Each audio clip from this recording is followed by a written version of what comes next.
Louvado seja nosso Deus. Nesse momento nós vamos passar então para a exposição da palavra do Senhor. E eu convido você mais uma vez a fechar os seus olhos e nós vamos orar ao Senhor nesse momento, pedindo a Ele que direcione as nossas vidas e que o Espírito Santo dele fale aos nossos corações nesta noite. Vamos orar? Ó Deus, nós rendemos graças ao Senhor. Ó Pai, por cada ato desse culto, cada parte desse culto, te adoramos. E nesse momento em que nós nos voltamos para a Tua palavra, nós pedimos a Ti que o Senhor nos conduza nela, Deus. Ó Pai, que o Teu Santo Espírito fale conosco. Ó Pai, que o Teu Santo Espírito, Deus, venha trazer direção aos nossos corações, Pai. Que o Teu Santo Espírito, Senhor Deus, ó Pai, instrua as nossas vidas, mediante a palavra do Senhor. É o que nós te pedimos, Deus. No nome santo de Jesus Cristo. Amém. Amém. Louvado seja o nosso Deus. Queridos, hoje nós vamos para a parte 3 da nossa série Cânticos do Advento. Mas antes de ler o texto, eu gostaria de trazer algumas questões que eu acho importantes, e principalmente dentro do contexto todo desse anúncio e do nascimento do nosso Senhor e Salvador Jesus Cristo. Cada nascimento de uma criança, cada criança que vem a esse mundo, ela gera muitas expectativas, muitas e muitas expectativas. E com toda certeza, a primeira e grande expectativa que o nascimento de uma criança gera é nos seus pais, que ficam naquela expectativa de ver o seu filho, de poder ver com quem ele se parece. Será que vai puxar o pai? Será que vai puxar a mãe? Será que o jeitinho dele vai ser bagunceiro, tipo do pai, ou mais quietinho, tipo da mãe, ou o contrário? Sempre gera aquela expectativa também nos avós daquela criança, de poderem fazer e dar ao seu neto tudo o que eles não fizeram e deram para os seus filhos. Doces na hora errada, brincadeiras até tarde da noite.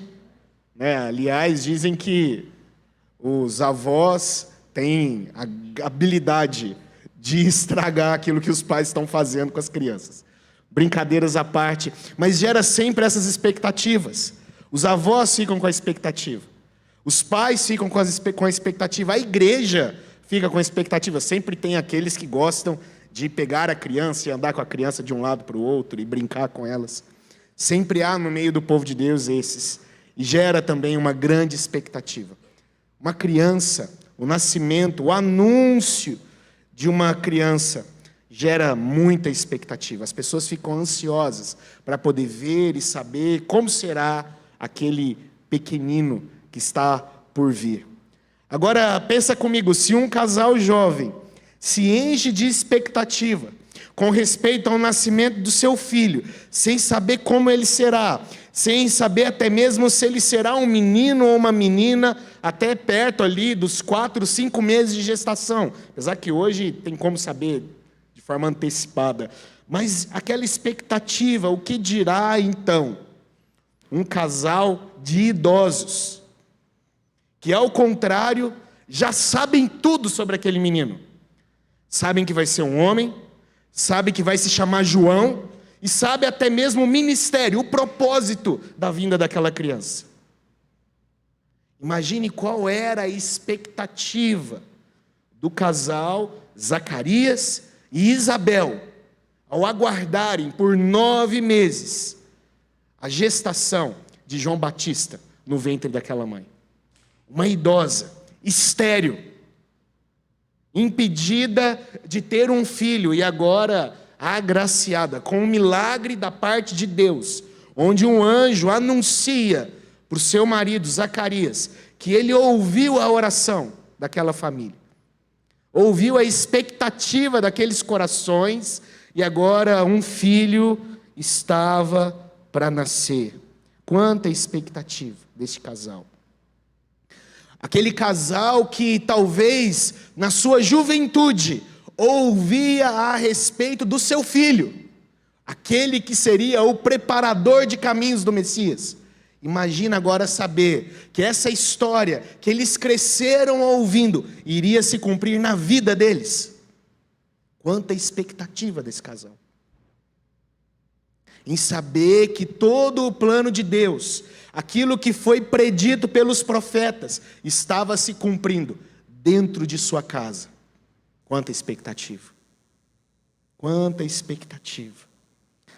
A velha Isabel, que há 9 meses atrás era a velha Isabel estéril, agora mãe, agora o seu filho nasceu, João Batista veio ao mundo, Zacarias há 9 meses atrás, naquela região montanhosa ali de Israel, recebe a ilustre visita de Gabriel, dizendo: as suas orações foram respondidas, sua esposa ficará grávida.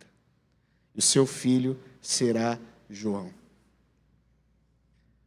Como é linda a história desse casal. Mas é engraçado que nós estamos aí na semana que antecede o Natal. Na semana que antecede o nascimento de Jesus Cristo. Esse que é o ponto central de cada uma das canções que foram ministradas aqui. Cada uma das canções que foram entoadas aqui pelo nosso coral ressaltavam isso. O nosso rei veio. O menino Jesus nasceu. Cristo veio ao mundo. Então, na semana que antecede então, o Natal, nós vamos falar do nascimento de um outro menino, que não é o menino Jesus, mas o nascimento do menino João. Mas o nascimento de João, nós precisamos entender, está intimamente ligado com a vinda do menino Cristo. Intimamente ligado. A vinda desse pequeno filho de Isabel e de Zacarias está intimamente ligado. 9 meses depois, Zacarias rompe o silêncio da incredulidade e entoa uma das canções natalinas mais belas já registradas em toda a história. Conhecida por muitos como Benedictus. Bendito é o hino que esse homem canta. É um hino que esse velho e agora pai, um velho novo pai, canta agora ao contemplar e ao escrever o nome do seu filho em uma tábua, cumprindo então aquilo que o anjo Gabriel havia dito para aquele casal. Eu gostaria de ler com você o relato desse hino, como foi cantado o Benedictus, o hino de Zacarias. Isso está lá na epístola de Lucas, capítulo 1, a partir do verso 67. Eu gostaria que você lesse, que você acompanhasse a leitura desse texto.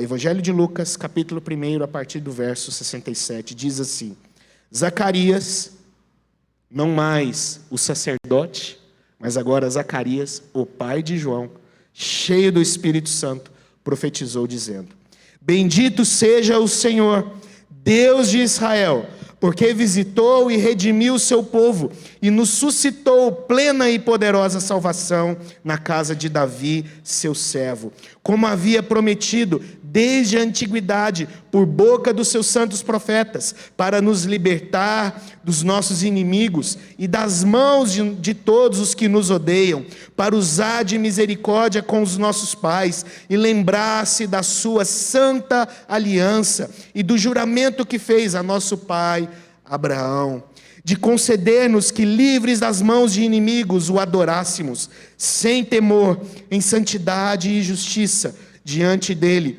todos os nossos dias.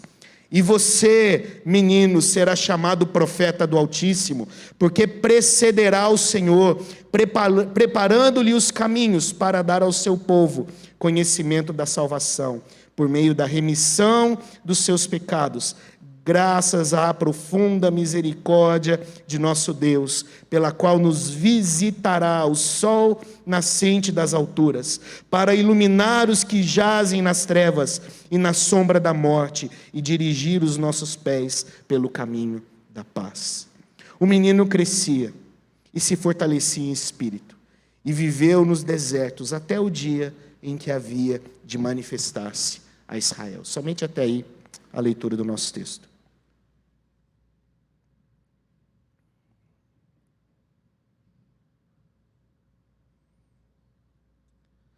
Ao se cumprir os dias, se você ler o contexto anterior, imediato, ao se cumprir os dias, Isabel deu à luz a João.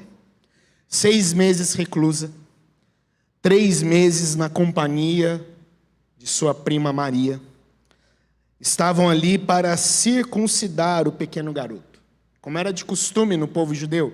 8 dias após o nascimento da criança, essa criança era levada então e era circuncidada, cumprindo todo o rito ali da aliança estabelecida com Abraão. E ali questionavam qual seria então o nome daquele menino.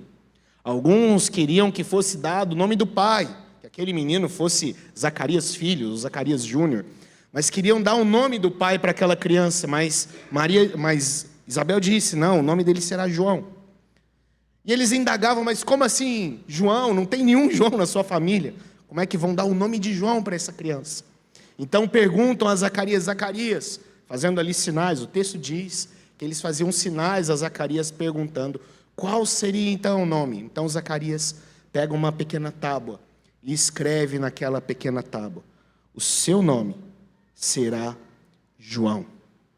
E naquele momento o texto diz então que a boca de Zacarias então foi desimpedida, e ele passa então a adorar e glorificar o Senhor. E uma pergunta ficou no ar. Se você ler o verso de número 66, o verso anterior ao nosso texto, vai dizer que as pessoas ficavam se perguntando, o que virá a ser este menino? Que menino é esse? Que coisas tão maravilhosas e grandiosas começaram a acontecer com o nascimento, então, desse menino.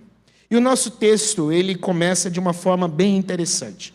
Esse texto, a canção de Zacarias, que se inicia no verso 68 e vai até o verso 79, ela é dividida em 2 momentos. Talvez nós podemos chamar de 2 estrofes. E eu gostaria de observar a divisão que o texto traz para nós e trazer aqui algumas características desse texto. Mas antes, a introdução diz que Zacarias, cheio do Espírito Santo, profetizou. Então nós percebemos que esta canção, como diz o verso 67, é uma canção profética. Sim, essa canção é ao mesmo tempo uma profecia. 9 meses de silêncio. E ao que parece, durante todo esse tempo, Deus estava trabalhando no coração de Zacarias. Estava mostrando que, de fato, tudo aquilo estava cumprindo. De que Deus estava cumprindo o seu propósito na vida daquela família.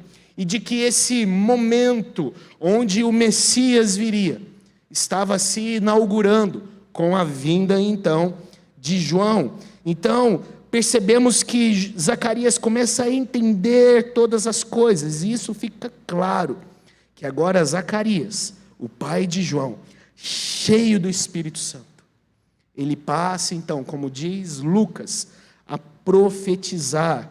Seu hino é uma profecia a respeito do que deve ocorrer com essa criança, através da vida dessa criança. E a gente percebe em todos os cânticos natalinos que seguem, que o Espírito Santo estava conduzindo toda a história. Perceba no capítulo 1, verso de número 35, onde o Espírito Santo então age ali na vida de Maria e na vida de Isabel. Nós percebemos aqui também na vida de Isabel, capítulo 1, verso 41, nós percebemos aqui no verso 67, na vida de Zacarias, lá no capítulo 2, verso de número 25, na vida de Simeão, o Espírito Santo do Senhor está conduzindo todas essas canções que estão sendo cantadas, antecedendo o nascimento do seu filho Jesus, do Messias. Zacarias, ele encontrou a fé, e o Espírito Santo então transformou aquele sacerdote também em um profeta, e ele passa então a cantar. E é interessante que essa música, ela pode ser considerada uma profecia em dois sentidos. O primeiro sentido é que ela é a mensagem de Deus para o seu povo. Sempre que um servo de Deus proclama fielmente a mensagem de Deus, seja uma palavra de condenação, seja uma repreensão, seja uma admoestação, seja uma consolação, seja uma predição, ou qualquer momento, ou a combinação disso tudo, ele está profetizando. Quando a vontade de Deus, ela é declarada, quando a vontade de Deus, ela é anunciada, ali, aquele que anuncia, aquele que proclama, está então profetizando. Acontece também num segundo sentido, de que é uma predição, e sim, esse cântico é uma predição. Esse cântico, ele narra acontecimentos futuros, mas o interessante, nós percebemos aqui, que tudo aquilo que Zacarias canta, de certa forma prevendo o que iria acontecer, já fora antes dito pelo próprio Deus, por boca dos profetas. Esdras, Jeremias, Zacarias, Salmos, Gênesis, Êxodo, 2 Samuel, Miqueias, Isaías e Malaquias, todos esses escritos do Antigo Testamento foram citados na canção de Zacarias. Nesses poucos versos que nós acabamos de ler, todos esses foram citados, todos esses foram mencionados. Por isso Zacarias vai dizer que pela boca dos profetas o Senhor já havia prometido, e ele confirma isso com a sua própria canção. Então nós estamos diante de uma música maravilhosa, mas nós também estamos diante de uma profecia. Então quando nós entramos no nosso texto, quando nós entramos nessa canção, nós percebemos então dois momentos. E o primeiro momento, que eu gostaria de chamar a sua atenção, e eu gostaria que você olhasse para esse texto novamente, está do verso 68 até o verso de número 75. A primeira parte, a primeira divisão dessa música. E aqui nós percebemos uma doxologia pela redenção. O que é uma doxologia? Doxologia era um momento do culto, da adoração, onde as pessoas ali, naquele culto e naquela adoração, tiravam para exaltar o Senhor. E aqui o que acontece é justamente isso. Nesse primeiro momento dessa canção, Benedictus, Zacarias passa a exaltar a redenção de Deus e aquilo que Deus fez, cumprindo a sua redenção para o seu povo. O texto começa: bendito seja o Senhor, Deus de Israel. É interessante que a palavra bendito, que no latim é benedictus, mas quando a gente olha para o grego, é interessante que essa palavra, ela talvez seja utilizada na língua grega pela primeira vez nesse momento. E essa palavra na língua grega é uma palavra que a gente usa muito nos nossos dias, porque a palavra que é usada aí para bendito é a palavra que nós usamos para elogio. Quando nós vamos elogiar alguém, quando nós vamos dizer que alguém está belo, ou que aquilo que aquela pessoa fez está gostoso, enfim, um elogio. Então, o que Zacarias está dizendo aqui é: digno de ser elogiado, louvado, adorado é o Senhor, Deus de Israel. Perceba uma coisa, queridos. Nesse momento, 9 meses depois, o Espírito Santo conscientizou esse homem.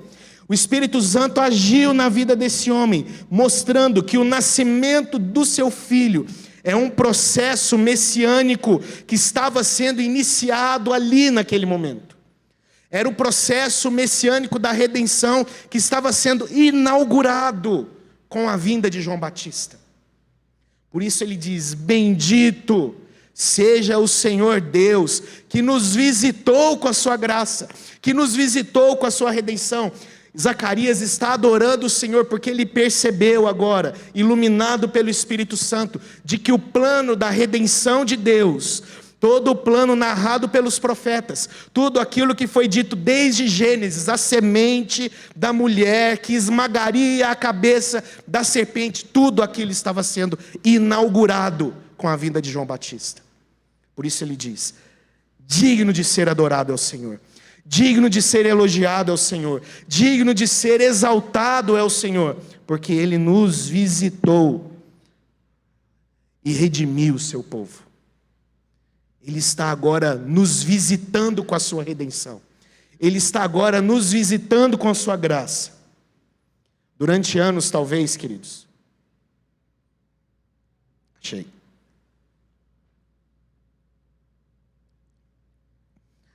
Durante anos, talvez, a grande questão que perturbava o povo de Deus era como nós podemos nos aproximar do nosso Senhor. Como nós iremos nos achegar a Deus? Como nós vamos? Tentaram uma torre e falharam miseravelmente. Deus concedeu a eles acesso a mediadores, através do ofício sacerdotal. Zacarias era um sacerdote. Eles cantavam: quem subirá ao monte do Senhor? A mulher no poço pergunta: Senhor, aonde a gente vai adorar a Deus? É aqui, é ali? Qual é o lugar certo? E essa canção de Zacarias, ela diz algo para nós que é lindo. Zacarias canta que a graça de Deus, ela veio até nós. Ela visitou o seu povo. O povo se perguntava como nós vamos nos achegar a Ele. E o texto nos diz que Ele é quem vem a nós. Ele é quem se encarnou. Ele é quem rompeu os céus. É Ele quem veio. Bendito seja o Senhor que veio até nós. Assim como foi dito por boca dos seus santos profetas, é o que diz o texto. E entenda que é interessante que ele traz profetas no plural, porém boca no singular. É interessante isso no texto, está aí no seu texto. Dizendo que todos os profetas disseram uma única coisa. Era uma única mensagem gritando em uníssono: o Messias vem, o Rei virá. Moisés dizia que ele seria o profeta a quem Deus levantaria. Davi o chamou de aquele que se assentaria à destra de Deus. Isaías disse que ele seria o Emanuel, o maravilhoso conselheiro, o Deus forte, o Pai da eternidade, o príncipe da paz, aquele que foi ferido pelas nossas transgressões, aquele que foi moído pelas nossas iniquidades, aquele que sofreria o nosso castigo e nos traria a paz. Zacarias chamou a ele de o renovo. Jeremias disse que ele era o Senhor e justiça nossa. Ezequiel o chama de o pastor. Daniel o chamou de filho do homem, cujo domínio é eterno. Miqueias o chamou de o governador de Israel. Malaquias disse que ele é o anjo da aliança. Todos eles diziam uma única coisa: ele é o rei e ele vem.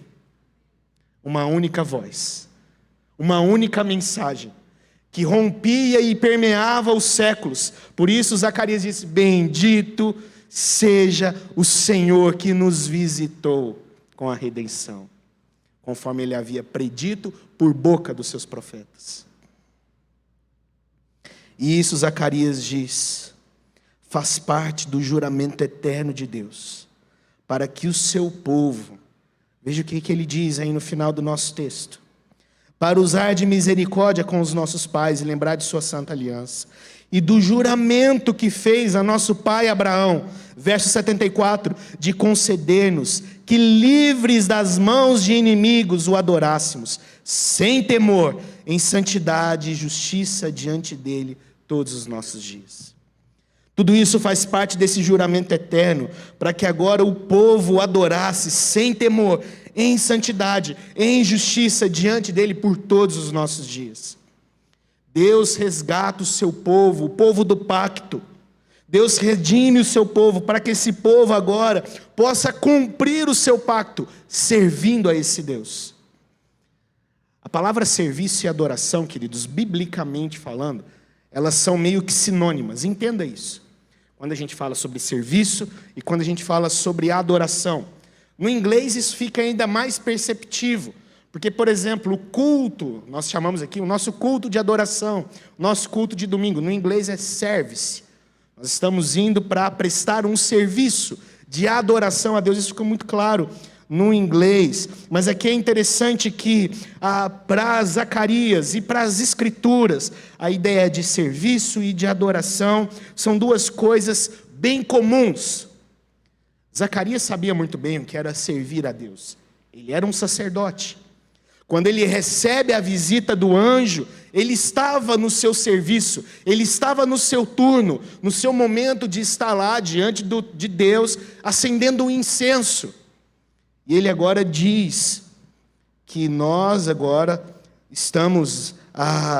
Deus nos concedeu para que viéssemos e o adorássemos e o servíssemos sem temor e injustiça. É interessante isso, porque quando a gente olha para o nosso texto, por mais que a palavra adoração ela seja uma palavra de destaque aí no verso 75, a gente precisa entender que antes da palavra adoração existe um outro verbo, que está aí no verso de número 74, primeira palavra, que é conceder-nos. É interessante isso. Essa palavra conceder-nos é a mesma palavra que depois, mais para frente, ela ganha uma ideia de como se fosse um dom, algo dado, um presente. O que o texto nos ensina, e o que Zacarias está cantando é: Deus nos visitou com sua redenção. Deus nos libertou dos nossos inimigos. E Ele nos libertou de todos os nossos inimigos, para que agora eu e você estivéssemos habilitados. Ele agora nos concedeu a permissão de o adorar sem temor, em justiça e em santidade. Antes, Zacarias, como sacerdote, era o único que poderia passar o véu e adorar a Deus. Agora o que Zacarias está dizendo é que todos nós temos esse acesso. Deus agora nos visitou com a redenção, nos habilitando, eu, você e todo o seu povo, a entrar nesse local e o adorar, sem medo, com justiça e em santidade. Zacarias talvez acendia o incenso naquele dia, tremendo diante da presença do Senhor. Talvez com medo de ser fulminado ali por causa dos seus pecados. Mas ele diz: Deus nos visitou com graça e redenção. Agora a nossa adoração a Ele é sem medo, é sem temor. Ele nos concedeu acesso à sua presença. Bendito seja o Senhor por isso. Digno de ser adorado é o Senhor. Digno de ser louvado é o Senhor. A graça de Deus veio a nós, cumprindo tudo o que foi dito pelos profetas. Todos os aspectos, todas as sombras, agora ficaram claras como o sol. Ela veio para nos trazer redenção, e assim nos concede, aqui parafraseando, o privilégio de agora adorar a Deus, o nosso Senhor, sem medo, em santidade, em justiça, em espírito e em verdade. Bendito seja o Senhor por isso. Mas o texto continua, ele não para por aí. Do verso 76 a 80, a última parte do texto, vai nos dizer sobre o ministério de João. A canção de Zacarias continua de forma espetacular. Talvez, como seria esperar de todos nós, sua preocupação deveria se voltar totalmente para o seu filho. Talvez seria o que se esperasse. Talvez a sua preocupação deveria ser pegar aquela criança tão esperada, dirigir aquela criança palavras de carinho, de bênção, para aquele seu filho. Talvez pegando aquela criança e recolhendo o seu filho para casa. Uma criança esperada. Não vou deixar ele aqui no meio dessa multidão. Vou levar ele para casa. Vou privar ele disso. Mas aqui a gente percebe que, a plenos pulmões, ele declara qual seria o ministério daquela criança. E o ministério daquela criança declarado ali pelo seu pai não é um ministério fácil de suportar. Não seria fácil. João é rotulado como o profeta do Altíssimo. Ele diz: e você, menino, será chamado profeta do Altíssimo. E aqui, obviamente, queridos, se você não faz um paralelo com o que foi dito lá no capítulo 1, verso 32, volte sua Bíblia. Capítulo 1, verso 32.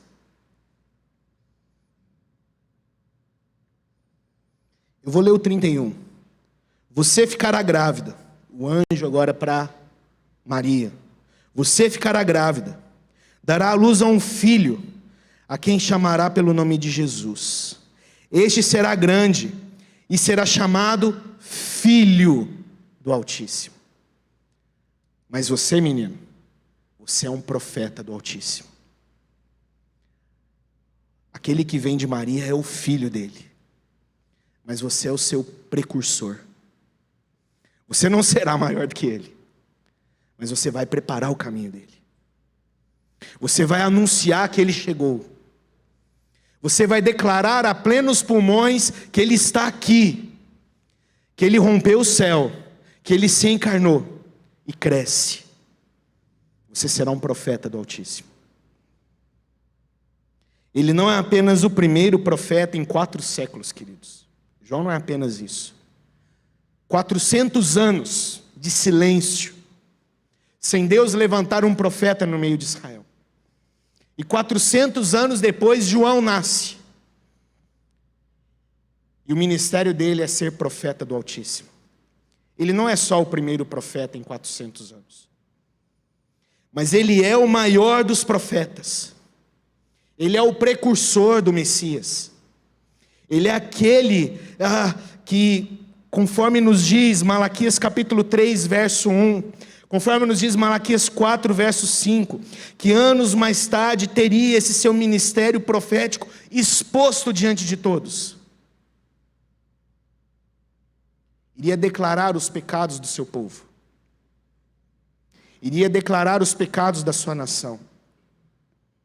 Você, menino, será profeta do Altíssimo. Você será o precursor de Jesus. Você será o precursor do Messias. O seu ofício será ir à frente. À medida que o Senhor Deus Pai prepara todas as coisas para a manifestação do seu Filho, você vai pavimentando o caminho dele. Você vai colocando as pedras no caminho dele. Você vai andando e estendendo o tapete para ele. Esse é o seu ministério, João. Você é esse menino. Você é aquele que prepara o caminho. Você será as trombetas que anuncia a chegada do rei. E que a remissão desses pecados será possível somente pela misericórdia e pela graça de Deus. Você é esse que irá anunciar tudo isso. Irá declarar todas essas coisas. O sol nascente das alturas chegou. E você vai gritar isso para todos. O lugar de Deus para João, queridos, é duplo aqui. E a gente percebe isso no nosso texto. Ele era o preparador de caminhos, conforme nos diz o verso 76 aí do seu texto. E com sua pregação profética, capacitar o povo a compreender que a salvação divina veio agora de uma maneira inteiramente nova. Não é mais agora por cumprimentos e por observações, não. A graça de Deus está aqui e ela veio de forma nova. De fato, este será o grande significado no ministério de João. A pregação de um batismo de arrependimento para a remissão dos pecados. Capítulo 3, verso 3 diz isso. Esse é o ministério desse homem. A sua mensagem é o batismo de arrependimento. A conversão necessária. Esses foram 2 aspectos totalmente perceptivos de uma única missão. A missão desse menino. A missão de João Batista. As barreiras que impossibilitavam a humanidade pecadora de vir a Deus estavam prestes a ser removidas. E João, você vai anunciar isso. Você vai declarar todas essas coisas.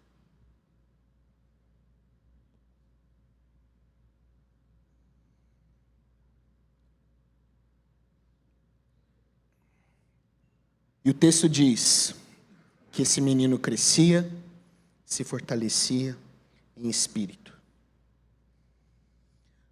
Nós podemos aprender algumas lições muito preciosas dentro dessa canção, queridos. Muitas coisas lindas aqui. E eu gostaria de trazer alguns aspectos importantes, algumas lições práticas para as nossas vidas, diante de tudo aquilo que nós ouvimos aqui esta noite. Podemos aprender verdades preciosas nesse texto. Assim como Zacarias cantou, bendito é o Senhor, nós também devemos cantar, bendito é o Deus que faz grandes coisas. Nós precisamos cantar isso todos os dias. Agora a pergunta é, quais são os motivos que eu e você temos para bendizer a Deus? Quais são os motivos que você tem para dizer, bendito é o Senhor? Quais são os motivos? E eu gostaria de apresentar a você 3 motivos. Primeiro motivo, bendito é o que traz a verdadeira redenção. Benedictus é uma canção que exalta a redenção de Deus. Nós percebemos isso. Nós vimos isso aqui nos versos iniciais dessa música. O judeu pensa que o Messias seria um grande líder político.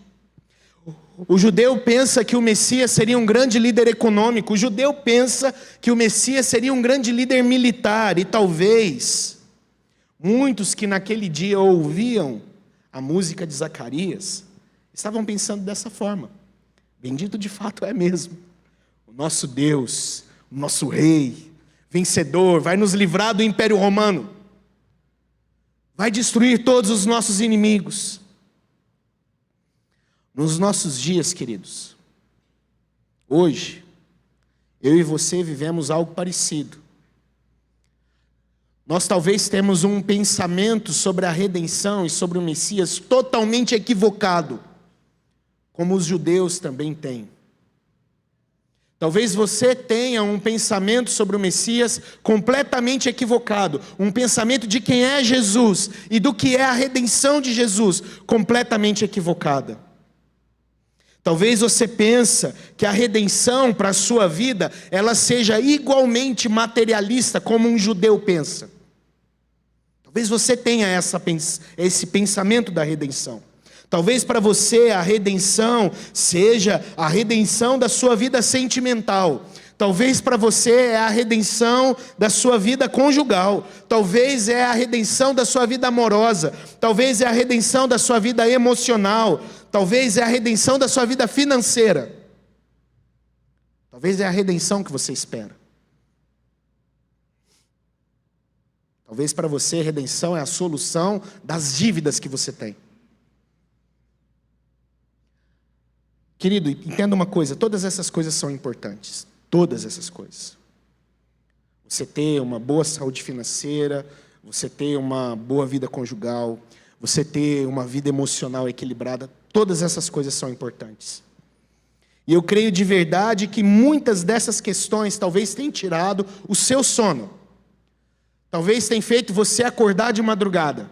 Talvez tenha sido o motivo de suas orações. Eu creio de verdade nisso. Que talvez você ande preocupado com todas essas situações. Mas Jesus diz, o Pai de vocês que está no céu, sabe que vocês precisam de todas elas. Jesus disse isso lá em Mateus 6,32. Mas entenda uma coisa, isso não é a redenção de Cristo Jesus. Não é. Não é a redenção de Jesus. Isso não é a redenção prometida. A redenção prometida é a vitória dos nossos inimigos.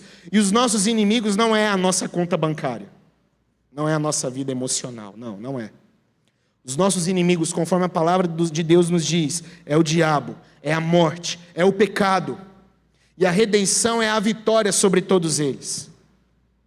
Deus nos prometeu libertação de todos eles. Quando nós olhamos para a palavra de Deus, nós percebemos que o diabo, ele é um enganador. Ele é aquele que causa divisões, ele é o pai da mentira.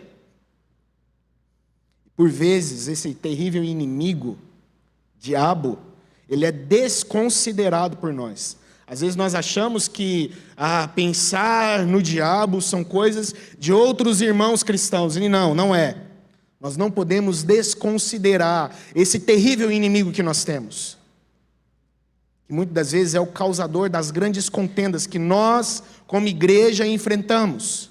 Não podemos desconsiderar ele. Mas nós não podemos esquecer, principalmente daquilo que Pedro diz, lá 1 Pedro 5,8, ele diz: sejam sóbrios e vigilantes, o inimigo de vocês, o diabo, anda em derredor, como um leão que ruge procurando alguém para devorar. Nós temos um outro inimigo, o pecado. Este é o nosso inimigo rotineiro. É o inimigo que você enfrenta todos os dias. É o inimigo que você luta com ele todos os dias, em todos os momentos. Mas certos de que nós temos o perdão e o Espírito Santo que nos convence que nós somos pecadores. Louvado seja Deus por isso. Nós temos também o grande inimigo, a morte, que tem causado aflições, tem causado incertezas. Muitos não gostam nem mesmo de mencionar sobre a morte. Não gostam de tocar nesse assunto, não gostam de pensar nela, mas nós, todos nós, um dia a enfrentaremos, todos nós. É a certeza que nós temos. Passamos por anos aí recentes de aflições, temendo muito um vírus que trouxe esta morte bem próxima de nós. Talvez bateu à porta da casa de muitos de nós aqui, gerando em nós incerteza, aflição, medo, temor.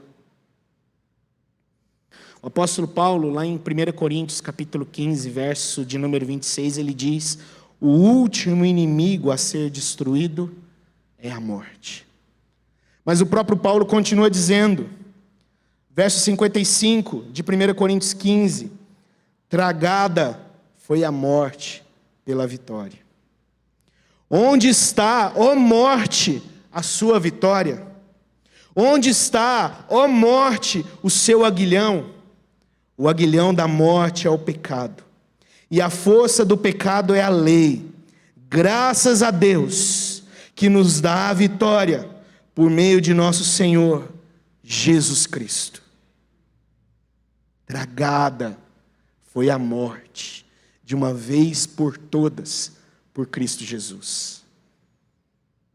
Aqueles que foram alcançados por esta verdadeira redenção, têm a morte declarada como vencida. A vitória de Cristo sobre a morte é a sua vitória. A vitória de Cristo sobre o pecado é a sua vitória. A vitória de Cristo sobre o diabo é a sua vitória. Louvado seja Deus. Isto é a redenção verdadeira, queridos.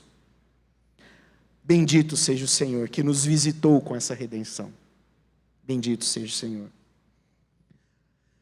Segundo motivo que nós temos para bendizer é que bendito é aquele que me habilitou a servi-lo.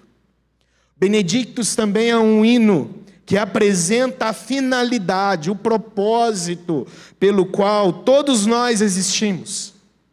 O motivo pelo qual você respira. O motivo pelo qual você vive. O propósito pelo qual você foi redimido. O propósito pelo qual essa redenção alcançou sua vida. Benedictus nos apresenta isso. O maior e melhor parte das Sagradas Escrituras declara a bondade de Deus conosco, mas declara também o nosso dever com ela. Nessas poucas, mas fortes palavras de Zacarias, queridos, nós somos capazes de entender ambas as coisas. O grande benefício que nós recebemos de Deus é a redenção em Cristo Jesus. Mas ao mesmo tempo, esta redenção, ela me possibilita agora a servir a esse Deus. E fazendo isso de forma contínua, santa e justa. Perceba uma coisa nesse texto.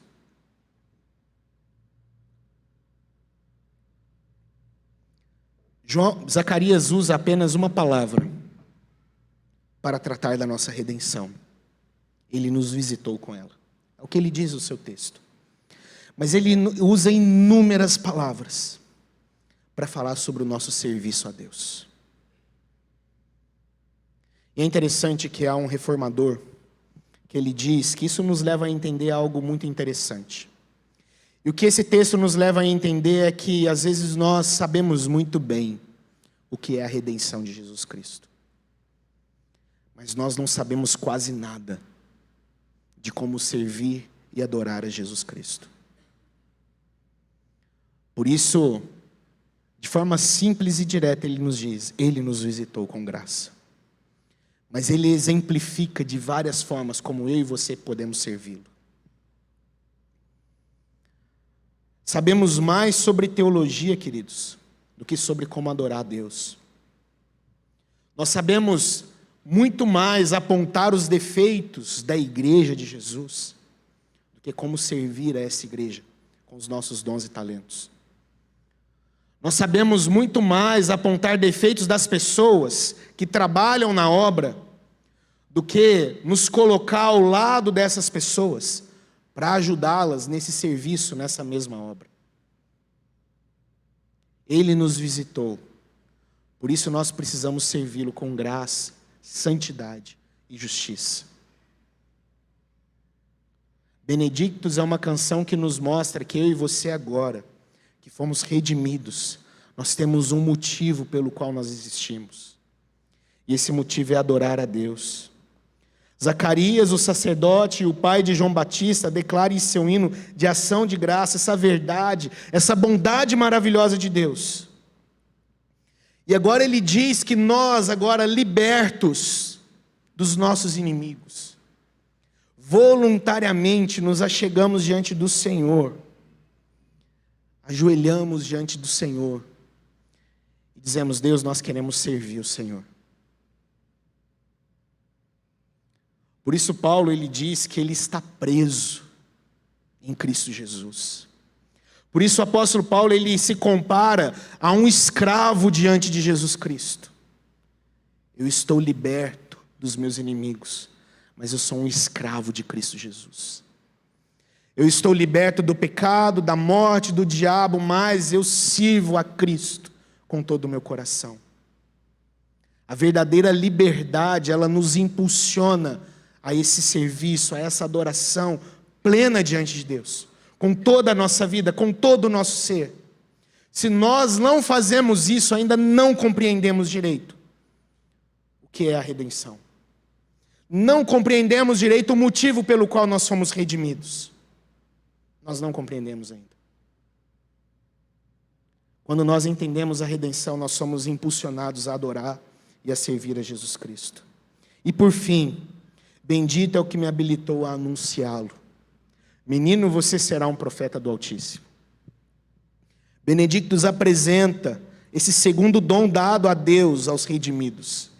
O primeiro é servir e agora o segundo é anunciá-lo. Zacarias toca no ponto principal aqui do Evangelho, quando ele explica: o conhecimento da salvação consiste no perdão dos pecados. Todos nascemos filhos da ira, todos nós nascemos em pecado, todos nós condenados, arruinados por natureza, por consequência do pecado dos nossos pais, todos nós. O pecado de Adão que alastrou por toda a humanidade, todos nós. Não existe uma outra forma de escapar da morte a não ser a reconciliação. E Paulo diz algo interessante, 2 Coríntios capítulo 5, verso 18 a 20, ora, tudo isso provém de Deus, que nos reconciliou consigo mesmo por meio de Cristo, e nos deu o ministério da reconciliação, a saber que Deus estava em Cristo, reconciliando consigo o mundo, não levando em conta os pecados dos seres humanos. E ele continua, e nos confiando a palavra da reconciliação. Portanto, diz Paulo, somos embaixadores em nome de Cristo, como se Deus exortasse por meio de nós, em nome de Cristo, pois pedimos que vocês se reconciliem com Deus. Deus nos alcançou com a reconciliação. E agora esse mesmo Deus, Ele me concedeu o ministério da reconciliação, fazendo de mim e de você embaixadores dessa reconciliação. Então, aquilo que Zacarias diz: menino, se prontifique, você é um profeta do Altíssimo. De tabela, queridos, isso serve para mim e para você. Deus nos alcançou. E esse cântico de Zacarias, ele grita nos nossos ouvidos: agora você é um profeta do Altíssimo. Se levante, se prontifique, o anuncie, preparando o caminho para a sua volta. É a nossa função, é o nosso ministério. Deus te visitou com graça, e com a graça da salvação. Você tem noção disso, queridos? Você tem noção disso? Você não precisou comprar nada disso. Você não pagou por nada disso. Você não inventou um plano mirabolante para se achegar a Deus, não. A Bíblia nos diz que Ele nos visitou com sua graça. Então agora a ordem para nós é: sirva a Ele, adore a Ele com todo o seu coração e anuncie a palavra dEle, fale dEle. Eu comecei o sermão falando sobre uma grande expectativa que havia por parte dos pais. Uma grande expectativa. Quando um filho nasce, quando um menino está prestes a vir ao mundo, há uma grande expectativa. A expectativa de Isabel e Zacarias com seu filho João deveriam ser altíssimas. As expectativas dos jovens pais com seus filhos que estão prestes a chegar, dos avós com os netos, é sempre uma grande expectativa. E não é diferente. Não é diferente com os filhos de Deus. Não é diferente, queridos. A palavra do Senhor, ela nos diz, lá pelo apóstolo Paulo, no livro de Romanos, capítulo 8, verso 19, que há por parte da criação uma ardente expectativa, aguardando a manifestação dos filhos de Deus. Há também uma grande expectativa em você, em mim. A criação de Deus, ela aguarda, chorando, diz Paulo, com que eu e você nos manifestemos como filhos de Deus. Você que foi alcançado por essa redenção. A criação espera a sua manifestação. Você entende isso? O mundo criado por Deus sofre, aguardando com que eu e você, com que essa igreja se levante e se manifeste para adorar a esse Deus e anunciar a esse Deus. Nós não podemos perder isso de mente. Nós não podemos perder isso de vista. Nós não podemos esquecer que nós somos filhos do Senhor.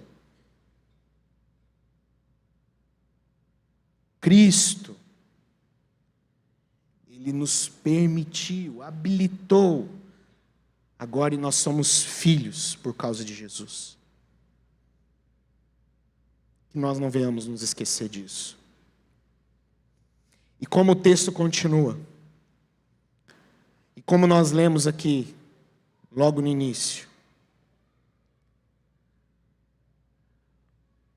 momentos depois, meses depois, anjos visitando pastores, cantam a mesma coisa que Zacarias diz: glória a Deus nas maiores alturas, e paz na terra entre os homens a quem Ele quer bem.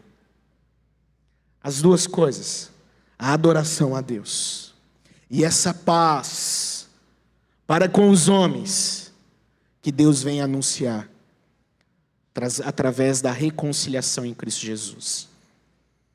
Que Deus nos abençoe, queridos. Que Deus use você. Que Deus levante você como filho dele. Em nome de Jesus Cristo. Amém? Vamos colocar de pé.